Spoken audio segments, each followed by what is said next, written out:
right, let's continue now for today. We're going off a little bit off the beaten path, a little bit off the beaten path. Uh, this is what we're doing the sixth team, so the sixth team of guess the series. And if if Sarah and Charlie are doing hero RB and Brian is doing zero RB, what is Ryan doing? So in this case, Ryan, I would say, is just doing like superstar receivers. That's what we're going to call it, just the superstar receivers, because Ryan went big at receiver, and we'll kind of let's dig into that. So nomination number 4, Ja'Marr Chase, $69, and this is not all that off. Like 2 picks after Jefferson went for 57. So wild. We paid $12 more for Jefferson or for Chase than Jefferson. I like Chase. I thought he was very, very good last year. He's finished top 5 in touchdowns, end zone targets, and fantasy points in both of his professional years. So we're going into year 3. So like we say, rookie running backs, second-year receivers, third-year quarterbacks. Last year, second year, big breakout. I mean, really, he was really good his rookie year, but last year was like, let's throw a party. So I think, this year, I mean, he's the number 1 target on the Bengals. I'm not going to say too much about it. I think he'll have a better year. I think he'll take another leap and be around Jefferson. I think you paid a little too much because, Jefferson went for 57, but maybe that's Jefferson's a steal. I think you paid for Chase at cost. There were a lot of good deals at receiver, though. So, yeah, superstar receiver. I think he's going to get close to 1,500 yards. I think he's going to get, double-digit touchdowns. I think he's going to be in the conversation to be the number 1 fantasy receiver. Is it how I want to build my team?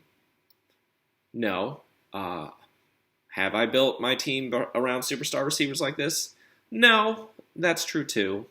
I've done 3 or 4 wide receiver, but never like this. Never with a giant go all in on high-end receivers. So, could it work? Yeah, it could. Let's find out. 6th nomination, Lamar Jackson, 23. Lamar Jackson's one of my guys. Just the same way Aaron Jones is one of my guys, Lamar Jackson's one of my guys. So the question is, he's missed 5 games each the last 2 years, but he was still incredibly good. He was the 5th best quarterback up until his injury in Week 13 last year, and he still finished in the top 10. I remember I had a bet with Andre, who's going to be better this fantasy year? And Andre took Russell Wilson, and I took Lamar Jackson. Well, guess what? Lamar Jackson was better by almost 100 points, and he still missed 5 games. So it was Lamar Jackson by a lot. Not a little, by a lot. So, yeah, I don't want to hear this Russell Wilson, Lamar Jackson filth ever again. No. No, I like Lamar Jackson. I think he's got to figure out the injuries. I think they're kind of figuring it out, though, now that they've brought in a new offensive coordinator, and now that he's got actual, receiving weapons, it's not just, here's Rashad Bateman. Here's Marquise Brown. No, now there's Mark Andrews, as always, but Odell Beckham Jr., Rashad Bateman's back. We'll give you Zay Flowers. So when we actually run into injury at wide receiver, you actually have other players to throw the ball to, rather than here's Miles Boykin or here's James Prochet. No, screw that. Invest at receiver. And they finally did it. They finally listened. And he got a big new contract. Happy for him. Will he be healthy? That is the question. If he's healthy, you're expecting 3,200 yards passing, probably 1,000 yards rushing, and 30 touchdowns. Will he get his MVP 40-ish touchdowns? I don't know. How much are they going to rush him? I don't know. But if when he's healthy and he's right, I like to say Christian McCaffrey's the best running back in football. When Lamar Jackson's healthy and he's right, he's the best rusher. It's not close. He's more elusive. He's faster. He's Michael Vick. Lamar Jackson is Michael Vick. So he's got to figure out the injuries, but if he figures when he's right, when he's playing, he's a superstar. So, yeah, the Ravens have given the Chiefs trouble every time they've played. It's been real close. So I like it. I mean, what is it? You paid for him at cost, essentially, because Mahomes went for 28. Like, we had players like Dak went for 3, but then we had other players like I spent $10 on Justin Herbert. Yeah, Russell Wilson was a late pick for $1. Kirk Cousins went for 3. So it's kind of like there were some good deals and then some payment. I don't mind it for 23. I think you paid for what he's worth, but I think, he's one of the few quarterbacks in fantasy who has a chance to be the number 1 fantasy player. And you can't say that about a lot of guys. 20th nomination, $64. Cooper Kupp. So we're going all in on the Chase Cooper Kupp duo. We're not doing the superstar running back. We're not building. There's no hybrid role. There's no hero RB. It is 0 RB, all superstar receivers. That is what this team is. That is what we're built around. If you think about it, the last 2 years, Kupp was averaging 25 fantasy points a game, which is just insane. 2 years ago, when they won the Super Bowl, he had 145 receptions, 16 touchdowns, and I think he was like 50 yards, so like 1,950 yards. So he was real close to 2,000 yards receiving in a season. Before he got hurt last year, he was on pace for that again. It's all about the injury. That's all it is. If he's healthy, he's a top 3 receiver. Basically, if we're saying Justin Jefferson, Ja'Marr Chase, Cooper Kupp are the 3 best receivers, and you got 2 of them. And if Kupp's healthy, he might put up bigger numbers than the other 2 just because of how much volume they feed him. I'm going to take under what he did 2 years ago, but I'm still going to take close to 1,500 yards just like Jefferson, double-digit touchdowns just like Jefferson, and there's going to be weeks where Chase has... There's going to be weeks where Chase has like 25 points and Kupp has like 25 points, and you got 50 points between the 2 of them. It's really just piecing together the rest of the team because it's going to be freaking nuts with the 2 of them. If they can stay healthy, this could work. We haven't seen it before in our league. Well, technically we did. We kind of saw it last year for a time with Eileen, but she punted on Jefferson and basically... she had to take in Josh Jacobs, which worked out for her. Josh Jacobs was the number 1 fantasy running back. But will someone go through it the whole year? I don't know. Could Ryan do it? We'll see. But maybe, because he did get some, there's some semblance of a starters at running back, which we'll get into, but I do like Cooper Kupp and Chase. I just would have preferred in this draft to get Jefferson because Jefferson went for so cheap. I'm still surprised Jefferson went for so cheap. You paid for Kupp at cost and Chase at cost and Jackson at cost. So we've paid a lot of money. We've paid over $150 between the 3 of them. So at this point, you're kind of just budgeting. 49th nomination, $18, James Conner. What do I like? What do I not like? So I'm just going to say it right from the beginning. I think Arizona's tanking. They did not put they did put Kyler Murray on the physically unable to perform list. Ain't no way he's going to play this year. Ain't no way. He tore his ACL so late last season. I can't imagine they don't tank. The team's terrible. They got rid of DeAndre Hopkins. The defense is no good. They gave away Isaiah Simmons. They gave away Josh Jones, who's a backup lineman. They got, their 3rd-round rookie wide receiver. Michael Wilson is a starting wide receiver, which if you want him, you can have him because they also cut their backup quarterback, Colt McCoy. They're bringing in Josh Dobbs on a week-and-a-half notice to start, or the other possible starter is a 5th-round pick out of Houston, which is Clayton Tune. Either way, this is a bad offense. What does that all mean? Well, if Connor can stay healthy, if he stays healthy, they're just going to feed him because there's nothing else there. Keontae Ingram's not good. I think the third running back, I don't even remember his name. He's a special teams guy. And there's nobody else on the roster. Like, we're cutting, like, to the bone on this team. There's, like, zero depth on Arizona. But when Connor's right, he gets all of the work. So if he gets, like, 22 touches a game, even if he gets you, like, 75 yards in those 22 touches, and it's not great, he'll kind of lug into a touchdown or two. Basically, the thinking is, as bad as the offense is, as terrible as the team is, someone has to score eventually. So, do I love it? No. Do I think it's a good deal on a running back? Yeah. Because, like, again, he's just going to get the work. So, I don't know if he'll break 1,000 yards. I'm going to be stacking the box all day long on this team because ain't no way Clayton Tune or, like, Josh Dobbs are going to beat me. So, yeah. He might get like 900 yards, 8 touchdowns, maybe more if they're like near the goal line a lot. I'm not expecting that.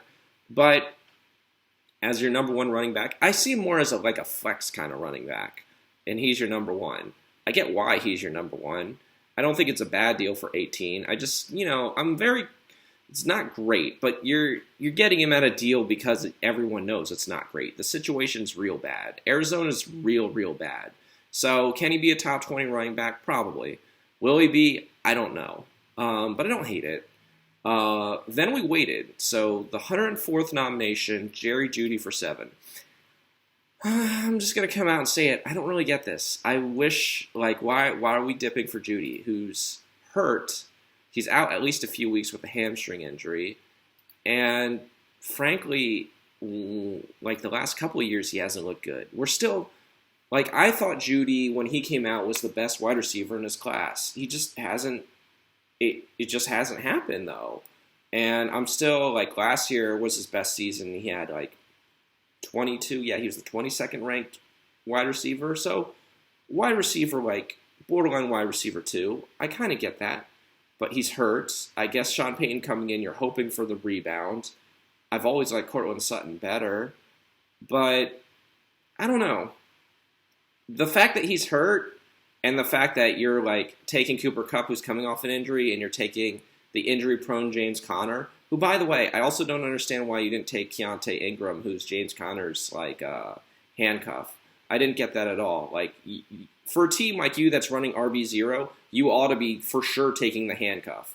So the fact that you didn't do that makes zero sense to me. But I think he could be like a wide receiver 3, Jerry Jeudy. I think he'll get around what he did last year, so ballpark around 1,000 yards. Low amount of touchdowns, like 4, but if Sean Payton unlocks Russell Wilson and we get like prime Seattle Russell Wilson and the actually Cooks, we'll see, then, there's the possibility of more. I guess in that sense there's some upside. I don't know. I don't like taking like an injured guy when we've invested so much in these other guys and we don't have another starting running back. Like, I just did that, I guess, with Jonathan Taylor, and it's not great because now I'm starting Aaron Jones, and both Taylor and Kamara are gone for like a quarter of the season. So, don't love it. Not really a fan of that. I thought there were better, especially at wide receiver, there were better deals to be had than Jeudy, who's hurt. 116. $8 Jamal Williams, so my handcuff, I guess, in a sense, who will start immediately. So,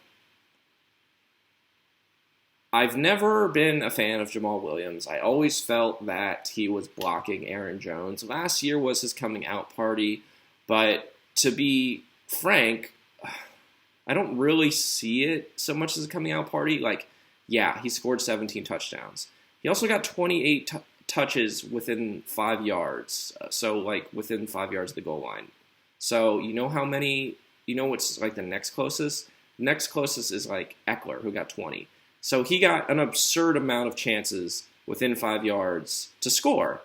None of those chances went to DeAndre Swift. Even if you happen to luck into half of them, that's 14 touchdowns. So, behind an elite offensive line, there are a lot of reasons why Jamal Williams scored so many. He's still not a great pass catcher. I still think he's not a great. I mean, they try to use him as a pass blocker. He's not great as a pass blocker. He's never been great as a pass blocker. I remember Matt LaFleur trying to sell me on that, and I'm just like, you're lying because you don't watch practice because Aaron Jones is better. So that's not to say Jamal Williams is bad. I just think he takes worse work away from better players. However, Alvin Kamara is suspended 3 games. Kendre Miller's a rookie out of TCU, and he's been hurt most of the preseason anyway. He'll get a shot, and I think, $8, kind of see what he does. When Kamara comes back by week 4, we'll kind of figure it out. I don't think it's bad. I think Williams is a usable piece. For the price, it's good. I just don't know if he can be your starter the whole season. But, for the price, it's not bad. I would have preferred to use the money on Judy for someone a little better or even someone a little cheaper like Brian Robinson for $4. But, hey, what are we going to do? So, after that, it's kind of like another team where it's just like, we got to just spend dollar bills. All we got is buck players. So, we just got to get a dollar guy, and just hope for the best. So, going down the line, first one, David Njoku, 160th nomination, dollar. What do we think? I mean, Njoku's okay. Again, I just talked about Watson on Charlie's video. I think Amari Cooper and Elijah Moore are going to get more work than Njoku. I suppose, last year with Jacoby Brissett, he was averaging 10 points a game. Can he do that again? I don't know. He was around, 7th best tight end last year for those games until he got hurt. Njoku's weird. I think in our league he's a viable flex option. He's not exactly someone I would want because I don't see a lot of upside with him. But again, we're taking guys for $1. So for $1 just to see, I don't mind it. 172, DJ Chark. Carolina, another dollar guy. So I know a lot of people are down on him. He hasn't had his big breakout year ever since he had a big year in 2019 and then blew out his knee. He's never returned to those heights. I think the good news is, in Carolina, I think Adam Thielen is cooked. I just don't think Thielen just doesn't. They let him go for a reason. KJ Osborne's better now. He just doesn't have the speed, the separation ability.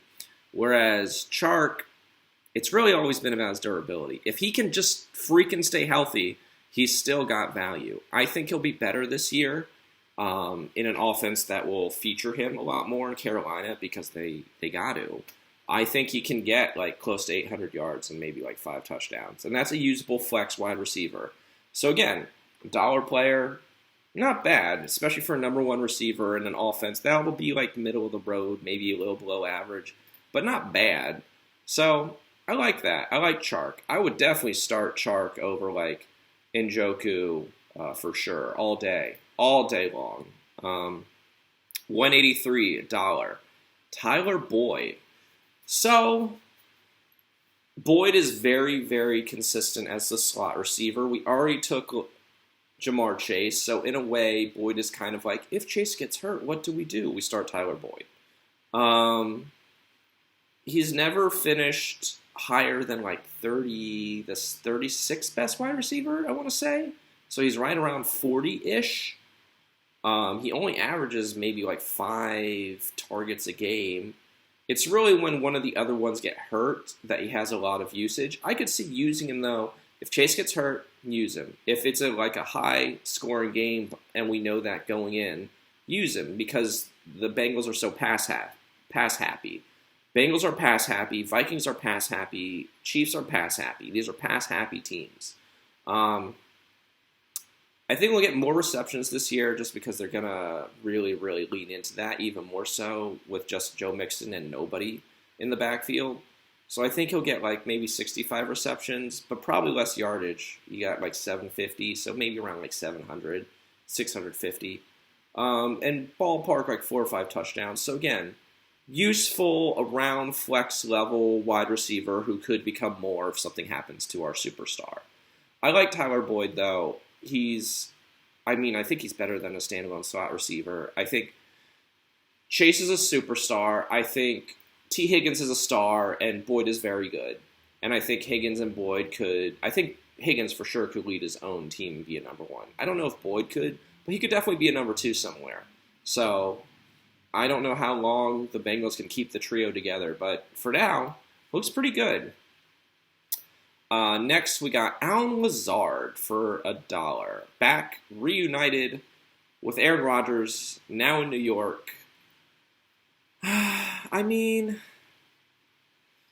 he had a good year last year with Rodgers. 60 receptions, 788 yards, 6 touchdowns, I want to say. He had like 100 targets, so he had over 100 targets. I think he was not a good number 1 receiver. Garrett Wilson's there. Garrett Wilson's the number 1 receiver. But if you think that Aaron Rodgers and the Jets are going to be pass happy, and you believe that Lazard's the number 2 receiver, which it looks like he is, he's useful. Again, another guy around the range of being a low-end flex viable possibility at receiver, with the possibility for more given we don't know what the Jets offense will look like as of yet, how pass happy they will be. So I could see, again, 650, 700 yards, 5 touchdowns, kind of like what I just said for Tyler Boyd.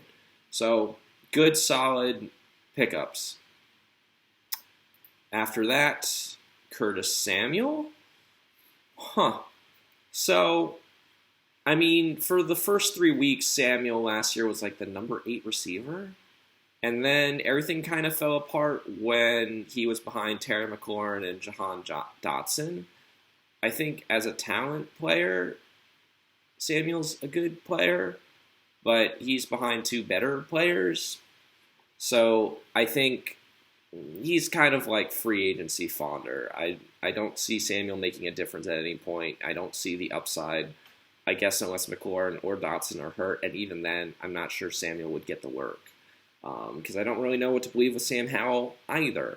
I don't really like taking number 3 like slot receivers on teams that aren't pass heavy. We already took like pass heavy Tyler Boyd. Charlie took pass heavy offense in Minnesota with KJ Osborne. Curtis Samuel's in Washington. Bieniemy's there, but I still don't think Rivera's going to let the Washington be pass heavy. So I would probably dump Samuel, especially because I still don't understand why we don't have the backup for James Conner, or why we haven't really drafted like any running backs other than Jamal Williams and James Conner. Well, we could use some running back depth. After that, Joshua Kelly, who strangely enough is Charlie's Austin Eckler handcuff. So that's weird that Charlie never took Kelly, even though Kelly was literally $1. Don't know why Charlie did that. Okay. I think Kelly's just run-of-the-mill kind of insurance policy guy on Eckler. He's not very efficient, but when he gets like more than like 15 touches, he's been good.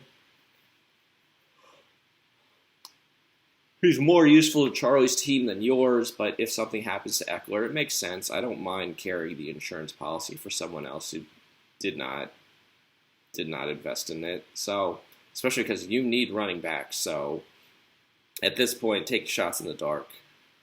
Don't mind it. Don't hate it. I think it's all right. I like Kelly. He's just okay.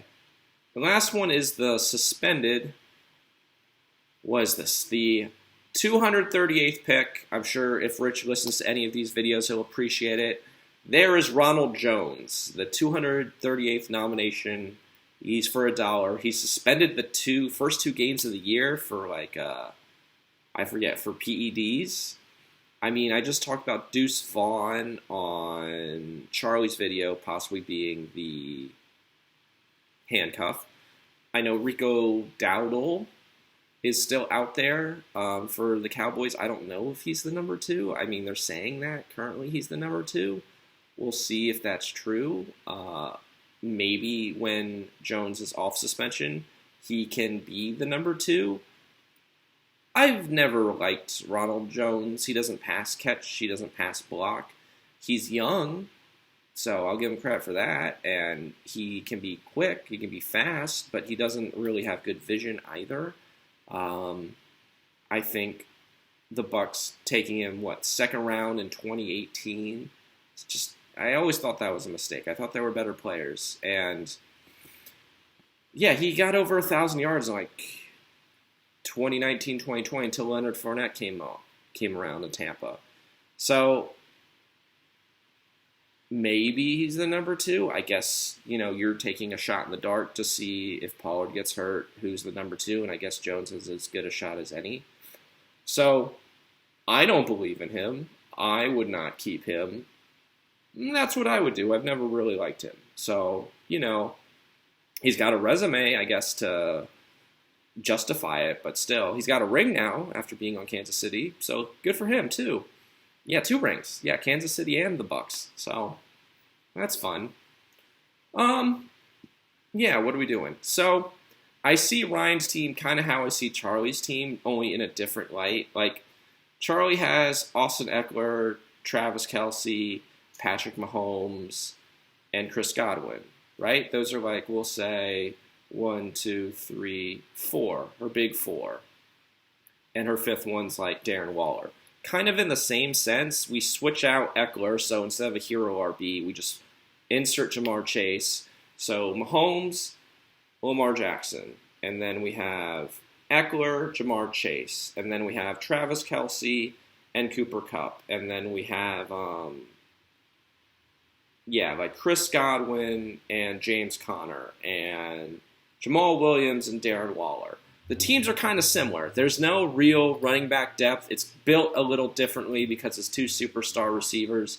But we're kind of just ignoring running back and just kind of going with it. And we're hoping Jamal Williams can hold it down until, what happens when Alvin Kamara comes back. I don't know, just like Charlie starring Jerick McKinnon.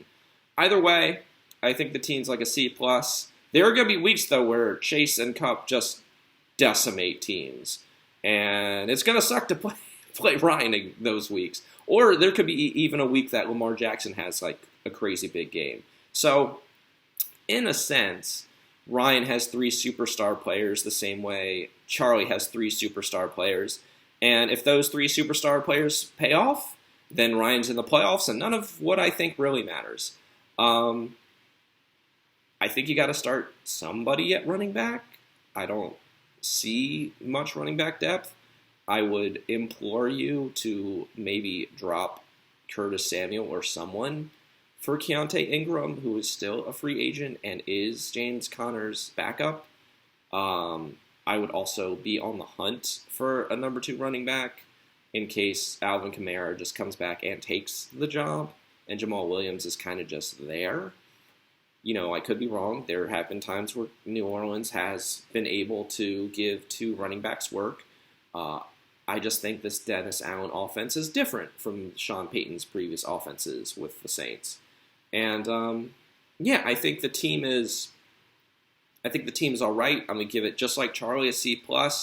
You got no depth at running back. You got some other good players. Judy's kind of an upside play, but you got other viable starting talent on your bench. You got some depth at other places.